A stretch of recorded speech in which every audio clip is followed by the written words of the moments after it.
All right, everybody. This is Katy Purry, the Maine Coon kitten, and I'm her human. Recently, I read to you yesterday. I found a great National Geographics about the secret life of cats. The entire uh, episode is about cats. The whole book. So it's interesting. I should weigh her now and weigh her when I'm done. I'm not going to talk for very long, but this I found interesting. Out of the wild and into our homes. Listen to this. This is great, and cat owners will love this. Anyone who has shared a home with cats knows they make great companions, but unlike dogs, cows, horses, pigs, and other animals, cats weren't an obvious choice for domestication. That's because they were not ideal company for early humans. It makes sense, right? I mean, wildcats weren't large enough to transport people and carry heavy loads, nor were they especially valuable for their milk and meat. Cats weren't as easily trainable as dogs, and they were less inclined to follow commands. No kidding. Anybody who has a cat knows that. Cats also weren't herd or pack animals that lived in groups in which a human could replace an alpha animal.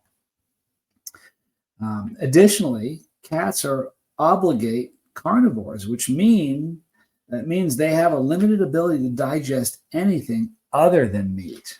Okay, living in close quarters with an animal that might consider you dinner isn't generally a recipe for success. So the early days obviously wouldn't work. A cat's carnivorous streak presents other problems too. Cats' food preferences limit their diet because they cannot get the nutrients they need from other sources. It's protein, people. Their dietary requirements places cats in direct competition with early humans for these meaty morsels. In short, cats seemed far from the ideal choice of pets for humans. In fact, they weren't at all. Instead, in a move that is perfectly on brand for cats, our feline friends actually domesticated themselves. Going back to the beginning, they did. That's how they got into our homes. The same way they get us. They're cute. Yeah, honest to God, you see how it happens. We didn't domesticate them. They domesticated us in search of food. When humans first began farming thousands of years ago, they found themselves with a steady surplus of grain for the first time. The extra food, what comes with grain, right? The extra food uh, brought security to the new societies, but it also brought pests that weren't about to walk away from the starchy smorgasbord. Mice and rats feasted on stored grain, not only chowing down on necessary stores, but also spreading deadly disease in their wake. This created a conundrum for the new agriculturists: how to keep the grain but eliminate the pests. Her. Though humans may have lived alongside wildcats, the two species probably had limited interaction. Cats that don't interact with humans as kittens remain skittish of the clumsy bipeds who beckon, "Here, kitty, kitty."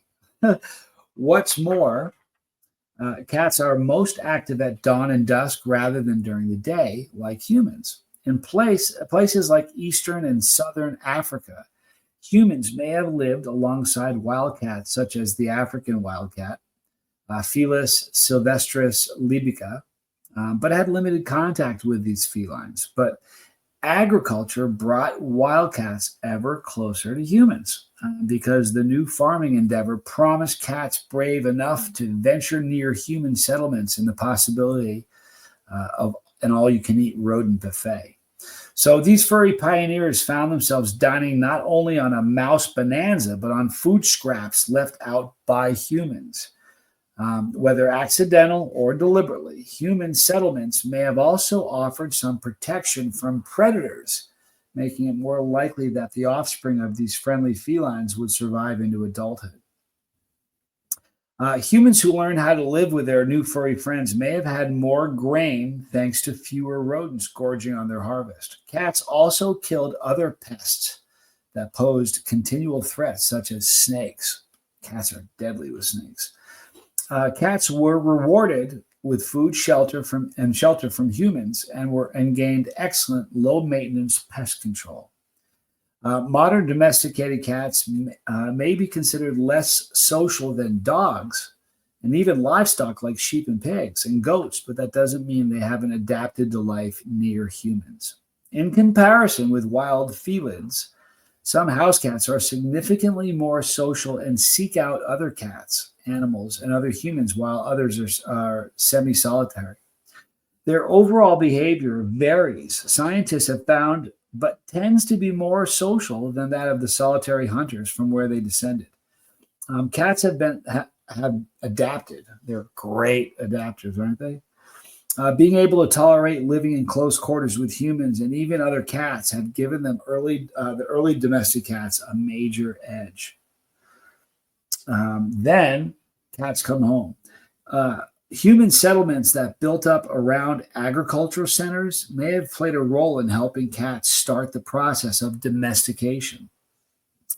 When veterinarians added hiding places to the cages of shelter cats, they found the cats were less stressed. So the multitude of nooks and crannies in human-built environments, such as barns or silos and other outbuildings, may have helped early domesticated cats cope with the difficulties of living in close quarters and offered a retreat when the outside world grew too challenging. They do that in our homes, right? Do the exact same thing. They find shelves and closets under beds. Without litter boxes, however, cats would have required free access to outdoors to do their business, as well as find mates. This allowed cats to keep one paw in the wild past while taking a tentative step towards a more domesticated future.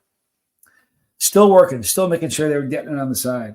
Although the benefits of domestication for both cats and humans may have been obvious, the details of exactly which wildcat species were tamed, as well as when and where this happened, was once a mystery. So here are the origins of domestication. Genetic evidence points to the Fertile Crescent in the Middle East and Africa as being the cradle of cat domestication. When geneticists compared the DNA of domestic house cats with the various wildcat subspecies of Felis sylvestris in Europe, Africa, and Asia, they found house cat genomes were nearly indistinguishable. Isn't that incredible? From Felis sylvestris libica in Africa and the Middle East. But they were clearly separate from feline sylvestris in Europe, China, Central Asia, and Southern Africa as well as any other subspecies of wildcat. This indicates that house cats arose in the Fertile Crescent, while humans may have lived in close contact with wildcats. In 2017, a more detailed analysis of feline DNA from the past 9,000 years, including everything from ancient Romanian cats to modern African wildcats, revealed two main genetic lineages from feline sylvestris libica in modern domestic cats. The first came from the initial process of domestication in the Middle East. When agriculture emerged from the Fertile Crescent, Europe and the northern Africa, rodents followed, which in turn brought the cats. Okay, so the rodents came because of the food, and the cats came after. The second lineage came from the African cats that became popular in ancient Egypt because they were worshipped there, right? They were believed to bring the humans, royal or not, good luck while protecting their household from pests. In this way, they became working pets. As humans traveled at sea and over land, rats and mice came with them. Whether cats followed for the access to rodents or for human companionship isn't really clear, but scientists do know that cats accompanied humans as they migrated around the world. Maine Coon cats were on Viking ships. You were a mouser on Viking ships. All right, great. grandparents may have been. Basically, it means everywhere you go in the world, the pet cats you find are descendants from the African wildcat. That's pretty cool. It wasn't their natural fitness and survival instinct that gave these cats an edge on domestication, but rather their skill in making their lives with humans work for them. Evidence from burials show that humans provided for their furry friends as they developed dental disease or after they fractured bones. We've always taken care of our cats. And in this way, with humans at their side, cats conquered the world. Keeping it, imagine that, cats, they can't speak our language. We were taking care of their teeth and broken bones because we love them that much. Keeping it wild, all right? Unlike other domesticated animals, however, cats largely continued to direct their own lives. Although cats benefited from human contact, they didn't depend on humans for survival. They also continued to choose their own mates, coming and going as they pleased. Their reasons for staying near us were distinctly their own and not something humans controlled. Isn't that amazing? They choose to be with us. In many ways, this is still true. Yep, this means that at best, cats are only partially domesticated. As a result, cats retain wild physical features, especially her. Wild cats have vertical stripes running down their bodies, perpendicular to the spine in a pattern called mackerel. Although this pattern still appears in modern house cats, the classic or blotched tabby pattern, which bold swirls along the cat's body, appears only in domestic cats. DNA evidence that has revealed that this coat pattern didn't appear until the Middle Ages. Okay, well, that's going to do it for today. We'll be back tomorrow with more cat info. And this is Katy Purry, the dope Maine Coon kitty. So listen, if you haven't subscribed to her channel, could you like it? Maybe share it, leave a comment, but check out the foot on this thing. She's going to be a monster. Thank you for being here today. This is Katy Purry, and I'm just her human.